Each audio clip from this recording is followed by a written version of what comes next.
Arnold Schwarzenegger has a long one. Michael J. Fox has a short one. Madonna doesn't have one. The Pope does not really use his. And Justin Bieber always uses his. What is it? A last name. Shame on you for thinking something else. Now get ready, cause it's Cinema Buzz, and there's a whole lot of movies out there. So what's the buzz? Roll with it. A small-town biscuit barrel waitress is forced to enter the Cheatham County Fair karaoke showdown as a last resort to save her house from foreclosure. My family and your family, we've been friends for years. I'm sorry. You once took a dump in my sandbox. No.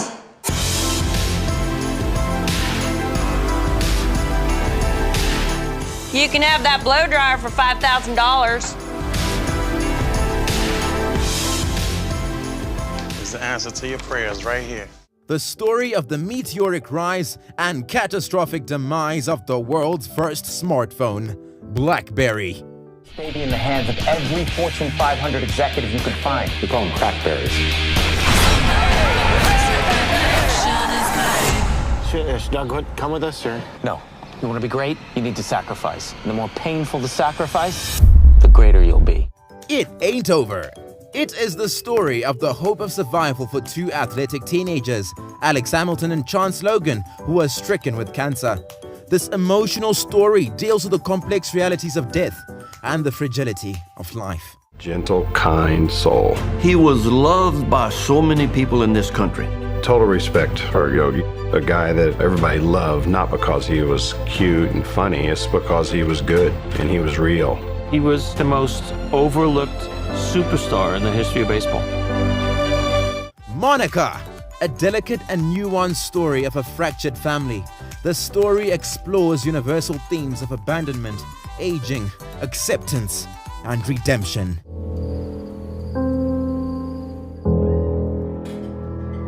I just wanted to let you know that I will be coming.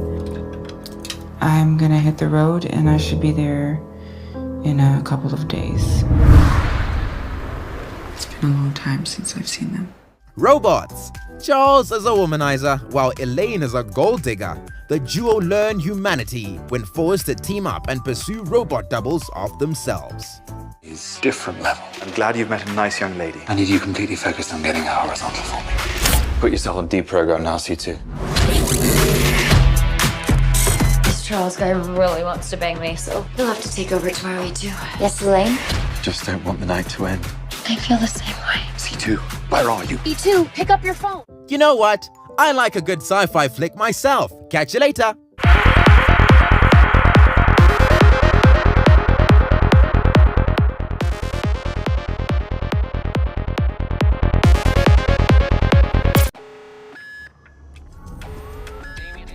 Warm up, get cozy, and shake off the winter chill with ZTN Prime's sizzling new shows.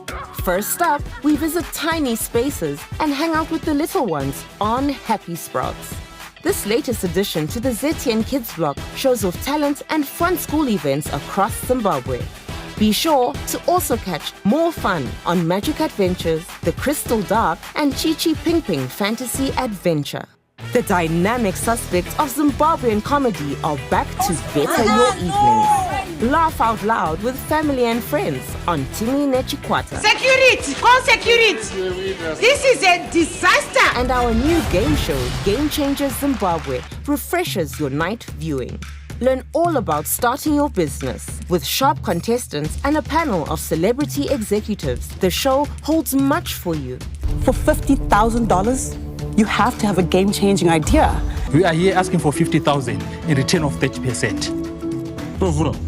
Started this journey with only $23.50. Don't miss another one of our reality shows, Heartbeats, shot straight from hospital theaters. Get face-to-face with top cardiothoracic surgeons as they perform open heart surgery. Dig into our menu of intriguing programming, which also comes with new and exciting episodes of Village Court, Munava Mune, Drug Haven, Sungura Chronicles, Most Wanted, exclusive interviews, and many more. Come along, grab a hot cuppa and enjoy ZTN Prime's new season programming. Didn't graduate, I guess I blew it.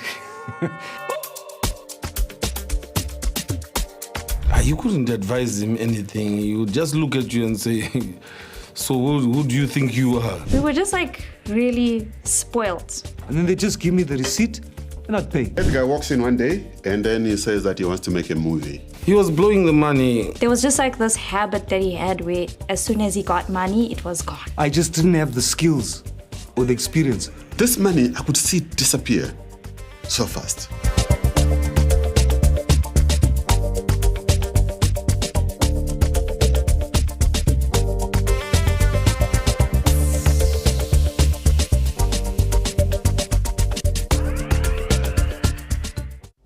The Phoenix Podcast has always brought you the best of the best.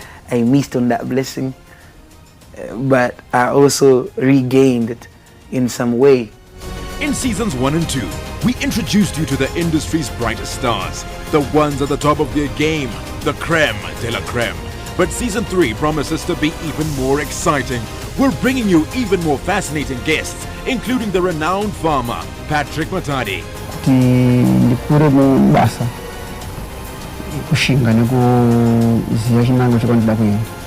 And to top it all off, our very own host, Ken Sharp, will be stepping out of the interviewer's chair and into the hot seat as he gets interviewed by a surprise guest host. From the boss, we've been beaten, but we're not beaten yet. We can still rise. Konapo Ipapo by ZTN Prime, DSTV channel 294, the place to be.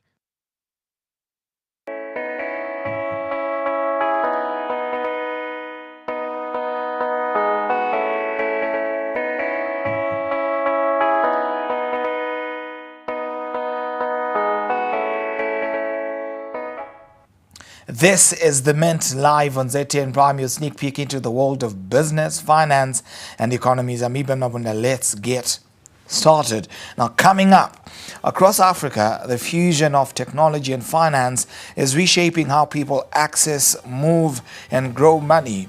From mobile money platforms empowering rural communities to e-commerce startups redefining trade and digital payment systems, driving financial inclusion, the continent is rapidly embracing innovation. Zimbabwe in particular has seen a surge in fintech activity, often driven by necessity in a volatile economic environment.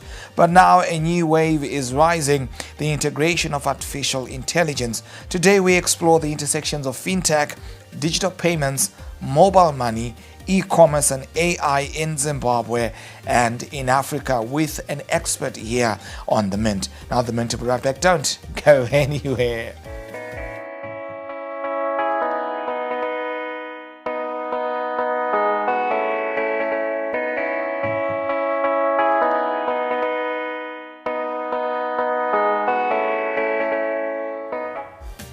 You're watching The Mint as we come to you from Zimbabwe's capital, Harare. We explore all matters fintech, e-commerce, as well as artificial intelligence. Now, joining me for that particular subject is Jabulani Chibaya, who is Chief Executive Officer of AI and blockchain startup Africa AI. Jabulani, hello and welcome to The Mint. I'm glad and honored to be here, Iben. Fantastic. To break the ice, how is AI transforming financial inclusion on the continent, and why is this important? AI is like a sage or an ego, which is like looking at things which were hard to scale or implement in fintech and mobile money. It has brought that advantage where we are able to understand a lot about our volatile and ever-changing economy, current needs in terms of finance, payments, and banking. Because in the past, you'd need some foot soldiers on the ground, people doing research or giving pamphlets. But with artificial intelligence, you can learn from what the people need online as they do their social media. The data can already tell you that they need a new payment platform, they need an insurtech, they need this and that. So it's sort of like a magnifying glass, which is allowing to pick a needle in a haystack. Right. What are the biggest regulatory challenges that Zimbabwe faces in supporting AI-driven fintech innovation, and how can these be addressed? Biggest challenge, I see it from a perspective of the acts we have in banking or related industry to it. There was a long time of stability, like over 50 years of stability in banking, where banking was much formal and needed more KYC. So you'd see that most of the acts like the Bank Use Promotion Act, Anti-Money Laundering and Proceeds of Crime Act, they predate AI and big data. So they still limit or suppress innovation to some extent, as the nature of the fintech landscape is now fast and fluid. The definition of money is changing daily as people trade, pay, and evolve their business models. Right. In what ways can AI-powered credit scoring improve access to finance for Zimbabweans without traditional banking histories? Yeah, it can allow the providers to tap into other types of data, because what happens is in the past you'd need like predetermined type of KYC, your payslip, your proof of residence, your ID, and a whole lot of other things. But we are saying that we now live in a world where your mobile phone has more data points and more security and verification than the previous documents I talked about, which can easily be forged. So because your phone number these days is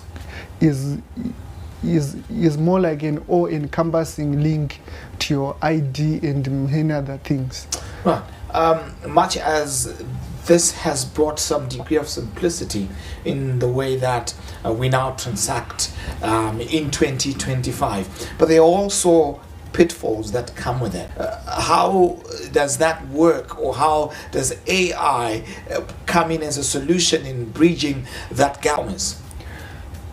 AI brings in a major advantage of predictive analytics, in that you can be able to simulate that with the database of our 8 million customers on a mobile platform, what might happen today, next month, or on next week, so that you don't have to wait for someone details to be stolen or anything, but it can actually flag a fraud before it happens. It can actually monitor in real time fraud, because in the past the semantic information that payments create as they happen was very much limited. But these days a lot of data in the background is someone swipe or does their USSD code or try to send or receive money on a mobile application. They create a lot of data on that platform. That data can then be linked to social media, any other types of data, or similar scenarios where fraud would have happened, and flag to the provider that take more look at this one, decline this type of payment or instruction or request for a password change. So it can just work in milliseconds and be ahead of the bad guys and thieves. A beautiful picture you are painting right there. But when you look at the African landscape, have African financial institutions understood, mastered, and have already started implementing that AI facility, perhaps as a means of fraud detection? Yes. To the best of my knowledge and exposure, they have, especially the banks, the mobile money platforms, the microfinance, because they are regulated by RBZ. And RBZ has set a cyber security framework. The first one, which was major, was the EMV. For the deadline was 2018, or it was pushed to 2020, where they wanted all providers to comply to Euro, MasterCard, and Visa standards. There are also standards like PCI DSS, which is Payment Card Industry Data Security Standards, which I see in most listed banks or providers that publish their financial statements. They comply to it, and also most banks, they use international core banking systems, so they are just as good as the peers in South Africa or any other on the continent or abroad, because in cybersecurity and technology, everyone moves together. Because if you slag behind, everyone is part of a larger global network of another provider, so that can be an entry point to thieves and scammers. So, right, yeah, sure. Just to jump in there, how are other African countries using artificial intelligence in digital payments, and what lessons could perhaps Zimbabwe draw from those that are doing it successfully? Yeah, what I've seen in other countries, especially our neighbors, they are using artificial intelligence on new product development. They don't just bring something to the market. They study the trends, they study the statistics and how people would be interacting with other applications like in e-commerce or insurance, because this industry, they have some more or less the same in terms of customer trends and fashions. So I've seen, like in South Africa, they can look at how people are using a gym or insurance or e-commerce fast food app. Then they take the trends or the information which comes from sites like Google Play or iStore, where you can do a data science or an exploratory research with the trends for similar ones in terms of downloads, usage, distribution, and so forth has been like this. So they are now bringing in more customers. And how it relates with the financial world. And so there are many questions that, of course, we would be keen on getting to understand of employing artificial intelligence to monitor mobile money transactions, and what are some of the risks that are associated with that? Okay, so what happens is artificial intelligence allows many different service providers or offerers to share data. So there might be risk that as data is being shared from a credit scoring bureau to a mobile money platform or to a bank. So the risk which comes there is that there's a large vector for someone to attack, but also you are trying to scale up these benefits, so there is some niche trade-off. Right, we are of course in the era of e-commerce, where business is taking place online, a good number of. We also have foreign e-commerce platforms, Alibaba, Shein, which has taken Africa by storm lately and is becoming a trusted source of products. Now the question would be, how can Zimbabwean e-commerce platforms leverage AI to personalize shopping experiences for their users? I think the best which the e-commerce platforms can do is to not rush to, as I said before, to just offer a platform without understanding the customer behavior, the persona or the customer journeys of the customer they want to serve in. I think with artificial intelligence, they can be able to compare data between their platform and, for example, we have our clothing companies or startups or retailers here. So for e-commerce, they can see the buying pattern on someone on Shein, on AliExpress. Then they try to take that model and use data and artificial intelligence here in Zimbabwe to offer a local or a localized version of that. So they can use AI to learn from the global brands, something which a tailor 15-20 years ago in Zimbabwe could not do, to build their small miniature business model based on Nike, Zara, Shein, and AliExpress. Right. The logistics business is also quite growing on the continent, especially with the prospects of the African Continental Free Trade Area. May you speak to the employment of artificial intelligence where logistics is concerned? Yeah. In logistics, AI brings a lot of benefits in like solving issues the same as those that might be found in fintech, like was I believe for both the logistics and elimination of some paperwork from around an average of 45 days to 10 days can unlock finance it in itself. Right, I'll jump in there as we take a quick breather to come back with this further conversation.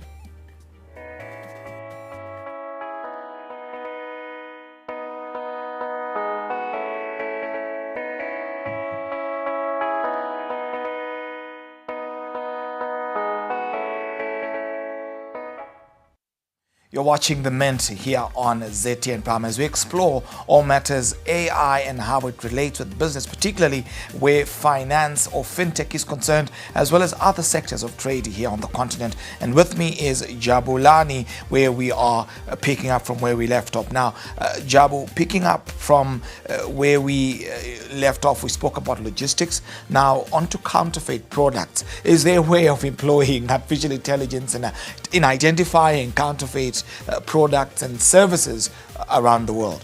Yes, there is a way. With artificial intelligence, there is natural language processing capabilities, there's computer vision, and there is a way to verify a website domain or identity of someone. AI was one of the more key things which led to the rise of Alibaba, AliExpress and Alipay, because what happened on Alibaba and also on Amazon and eBay was that before they went to IPO, or should I say counterfeiting was the reason why they took longer to go IPO, which is initial public offering, because all the investors would always say, how would you know that someone is not selling a fake thing that would come to around us? So AI was employed to verify identities, data related to merchants there and things like that. So AI really bring an advantage where you can verify that this person who is just trying to bring a fake thing probably registered their domain 2 days ago and it's not on a list of the whitelist things. So AI can comb through a lot of data online and flag potential scammers and counterfeiters. Right. AI solutions, of course, remain to be very much critical. Let's zero in on the African Continental Free Trade Area. How useful is AI as Africa maps its way towards the African Continental Free Trade Area? We are talking of a free trade agreement which is going to make Africa is one market, 54 nations, 1.3 billion plus people. There are a lot of payment platforms to deal with. There are a lot of new markets, which means each and every country is going either to go in a new or an existing market in a much different way, both physical and online. So AI would be very vital for marketing, business development, new product development, and also harmonization in terms of the data that might also be needed for policy making, that might be needed for regulations, or for certain fees that might need to be removed or reduced to facilitate better trade from Cape to Cairo. Right. How should Zimbabwe build its digital infrastructure? Obviously, there are other countries that are way more advanced than Zimbabwe. What is Zimbabwe expected to be doing at this particular point? I think what we should do at this moment as a nation or industry, and particularly for entrepreneurs, everyone should be data literate, in that we should be comfortable to make decisions with data, both in public and private sector, in startups, in informal sector, and areas like that. So we should be ready for this AI wave, for this free trade agreement and all the new things which are coming. So we should have mindsets that are open to digital transformation, in that there are certain areas of business that we might need to change totally, some that we might need to leapfrog from, so that our existing infrastructure and the new ones that will build on the cloud and online can best save industry and the economy. Right, and how can it be made more inclusive for the youth, for women, and for some of these groups that we have got in the country? For it to be more inclusive, it means we need a lot of capacity building. Capacity building both for individuals as professionals and as they build their careers. We need to train more people in artificial intelligence, in digital skills, in e-commerce, like that, beyond the basics, and also to open up for the existing and established organizations, so that they also adopt AI and benchmark from those from developed nations or in and around SADC. Jabulani Chibaya, Chief Executive Officer of AI and Blockchain Startup Africa AI. Jabu, thank you for appearing on The Mint. And that's a wrap on The Mint today, as well as for the week. Do follow us on our social media handles as ePapers TV Network, as well as at ZTN Prime. Your views and thoughts are important to us. Remember to catch us every weekday at 2 p.m. Central African Time for the juiciest business stories in Zimbabwe, on the continent and beyond. I'm Eben Abunda, the Money Man. Let them do what they do and we do what we do. We mean business. Thank you for watching and have a great weekend.